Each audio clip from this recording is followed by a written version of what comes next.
शुभ सकाळ मंडळी. आज आहे गणेश चतुर्थीचा दुसरा दिवस आणि आज मी सकाळी नैवेद्याला बनवत आहे गोड शेवया. आता रोजचंच हे माझं सकाळचं रुटीन राहणार आहे की छान असा नैवेद्याला गोडाधोडाचा काहीतरी पदार्थ बनवायचा. मस्त शेवया खरपूस अशा तुपामध्ये भाजून घेतल्या आणि ह्या आहेत मँगो फ्लेवरच्या, त्यामुळे ह्याचा कलर थोडासा मँगोसारखा तुम्हाला दिसत असेल, केशरी.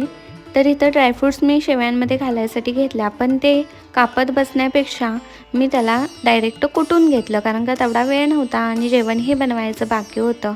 छान अशा गरमागरम शेवया करून घेतल्या आणि भाकरी पण करून घेतल्या.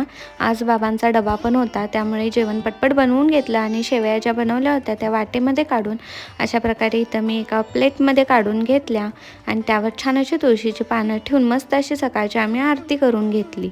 आमच्या गावी गणपतीमध्ये, दिवाळीमध्ये आणि दसऱ्यामध्ये गोंधळी मामा प्रत्येकाच्या घरी येतात.